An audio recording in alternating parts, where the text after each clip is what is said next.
عليكم ورحمة الله وبركاته.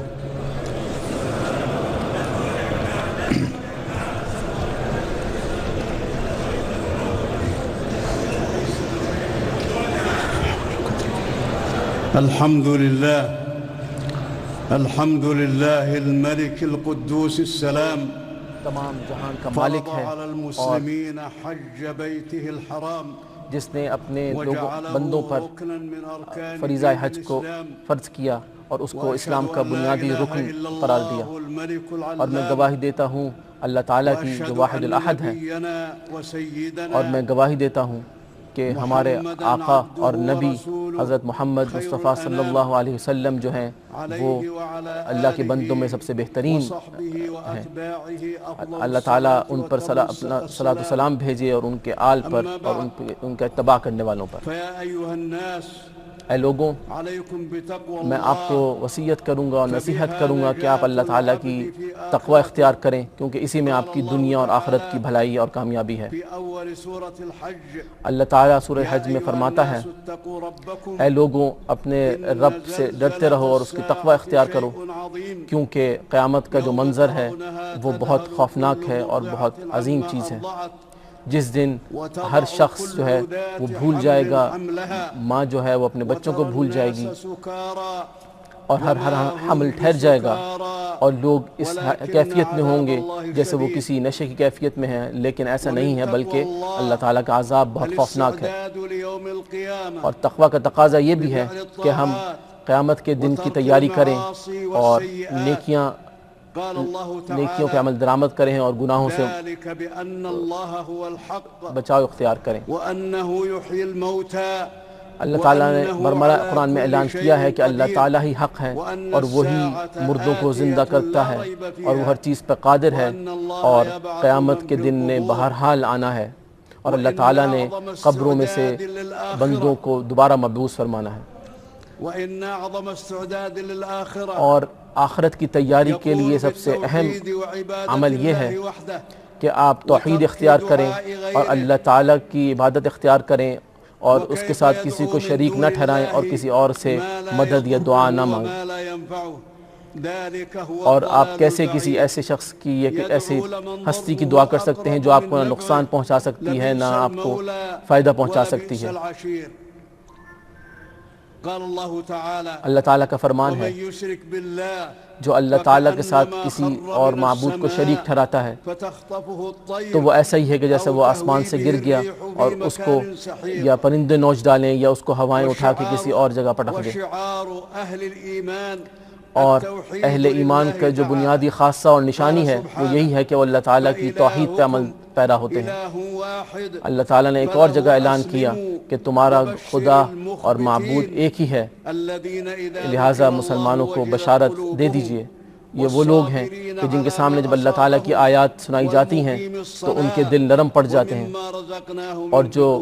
نماز قائم کرتے ہیں اور ان کو جو رزق عطا کیا گیا ہے اس میں سے انفاق کرتے ہیں۔ لہٰذا اسلام کے جو ارکان ہیں وہ اس میں توحید ہے، اور اس بات کی شہادت ہے کہ اللہ تعالیٰ ایک ہے، اور نبی صلی اللہ علیہ وسلم اس کے بندے ہیں اور نبی ہیں، اور نماز کا قائم کرنا اور فریضہ حج ادا کے ساتھ ساتھ رمضان کے روزے اور زکوٰۃ کی ادائیگی رکھنا۔ وَلِمَنْ خَافَ مَقَامَ رَبِّهِ جَنَّتَانِ، اور یہ تمام بنیادی ارکان پہ عمل کرتے ہوئے اللہ تعالیٰ کی تقوی اور اس کا خوف مقدم رہنا چاہیے، اور صبر سے کام لینا چاہیے ہر مصیبت کی حالت میں۔ اللہ تعالیٰ نے وعدہ کیا ہے کہ جو صبر کرنے والے ہیں ان کو اللہ تعالیٰ بے پناہ اجر دے۔ اسی طرح ہمیں اللہ تعالیٰ کی تمام نعمتوں کے شکر بجا لانا چاہیے۔ اللہ تعالیٰ نے قرآن میں اعلان کیا ہے کہ ہم نے تمہارے لیے ساری نعمتیں مسخر کی تاکہ تم شکر ادا کرو۔ اور اللہ تعالیٰ کی اپنے بندوں کے بارے میں کچھ سنتیں ہیں، بندے کو چاہیے کہ وہ ان پہ یقین رکھے اور ان سے فائدہ اٹھائے۔ اللہ تعالیٰ نے قرآن میں وعدہ فرمایا ہے کہ جو افراد ایمان لے آتے ہیں اللہ تعالیٰ ان کا دفاع کرتا ہے اور ان کی مدد کرتا ہے۔ ایک اور جگہ اللہ تعالیٰ نے اپنی نصرت کا وعدہ کیا ہے کیونکہ وہی کامل قدرت والا ہے۔ قرآن مجید میں اللہ تعالیٰ نے ایسی اقوام کی مثال دی کہ جو ظلم کرتی تھیں اور اللہ تعالیٰ کی ناشکری کرتی تھیں، تو اللہ تعالیٰ نے تمام نعمتوں کے باوجود ان سے وہ تمام نعمتیں چھین لیں۔ وَلَقَدْ أَمَرَ اللَّهُ جَلَّ وَعَلَا خَلِيلَهُ إِبْرَاهِيمَ اللہ تعالیٰ نے اپنے نبی حضرت ابراہیم علیہ السلام کو یہ حکم دیا تھا کہ اپنی امت کو اور قوم کو حج کی دعوت دو۔ اللہ تعالیٰ نے قرآن میں فرمایا کہ تم حج کی دعوت دو تاکہ وہ دنیا کے ہر چپے سے یہاں پہنچے، اور ان کو بیان کرو کہ اللہ تعالیٰ کی جو نعمتیں ان پہ نازل کی گئی ہیں، تاکہ وہ اس بات کی گواہی دیں جو اللہ تعالیٰ نے ان پہ فائدے نازل کیے ہیں اور اللہ تعالیٰ کا ذکر کرتے رہیں۔ ہم یہ گواہی دیتے ہیں کہ حجاج کرام دنیا کے ہر چپے سے یہاں حاضر ہو گئے ہیں جو اللہ تعالیٰ کے ثواب کے طلبگار ہیں۔ قال اللہ تعالی والمسجد الحرام الذي جعلناه للناس، اللہ تعالیٰ نے قرآن میں اعلان فرمایا کہ مسجد حرام وہ ہے جہاں لوگ جوق در جوق آ کے پڑاؤ ڈالتے ہیں، اور جو یہاں آ کے کسی بھی طرح کا ظلم کرے گا اس کو ہم بہت سخت عذاب دیں گے۔ لدعوة التوحید بإفراد اللہ بالعبادہ وترک الشرک باللہ، یہ حجاج جو یہاں موجود ہیں یہ توحید کی گواہی دے رہے ہیں اور شرک ترک کر چکے ہیں، اور ہم نے حضرت ابراہیم علیہ السلام کو بھی یہ حکم دیا تھا کہ شرک سے اجتناب کریں اور ہمارے گھر کو صاف کریں تاکہ یہاں آنے والے عبادت گزاروں اور حجاج کی عبادت کا انتظام ہو سکے۔ فيطهر البيت من كل ما لا يتناسب مع مكانته، لہٰذا اللہ تعالیٰ کے گھر کو ہر اس چیز سے پاک ہونا چاہیے جو اس کی اہمیت اور اس کے تقدس سے مناسبت نہ رکھتا ہو، لہٰذا حج کے دوران کسی قسم کی کوئی لڑائی جھگڑا یا کوئی ایسا عمل نہ کیا جائے جو مسلمانوں کی وحدت کو خراب کرے، اور نبی صلی اللہ علیہ وسلم کی تعلیمات پہ عمل پیرا ہونا چاہیے۔ بل طہارت فی الظاہر والباطن، اور اسی طرح ہر وہ پاکی اختیار کی جائے جو ظاہری ہے یا باطنی ہے، اور دوسرے حجاج کے حقوق کا اور ان کے آرام کا احترام کیا جائے۔ اللہ تعالیٰ فرماتے ہیں کہ جو اللہ تعالیٰ کی بیان کردہ حرمتوں کی تعظیم کرتا ہے تو یہ اللہ تعالیٰ کی نظر میں بہت بہترین تقویٰ ہے۔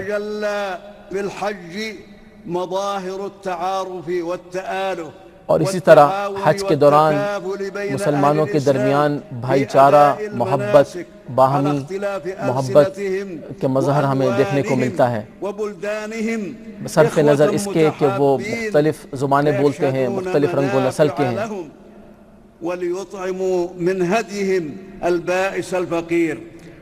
اور ان کو چاہیے کہ وہ آپس میں ایک دوسرے کو جو ان میں فقراء ہیں ان کی مدد کرتے رہیں اور ہمیشہ سچ بولیں۔ اللہ تعالیٰ کا برملا حکم ہے کہ کسی بھی غلط قول سے اجتناب کرنا چاہیے۔ اس میدان عرفات میں جب آپ کھڑے ہیں تو اللہ تعالیٰ نے اپنے فرشتوں کو گواہ بنا کے یہ اعلان کر دیا تھا کہ میں نے آج اس دین کو مکمل کر دیا ہے اور تمہارے لیے دین اسلام کو چن لیا ہے، لہٰذا میں آپ کو نصیحت کروں گا کہ آپ حضور صلی اللہ علیہ وسلم کی تعلیمات کو اتباع کریں۔ جنہوں نے یہاں وقوف عرفہ کے بعد ظہر اور عصر ادا کی اور غروب شمس تک یہاں کھڑے اللہ تعالیٰ کا ذکر اور دعا کرتے رہے،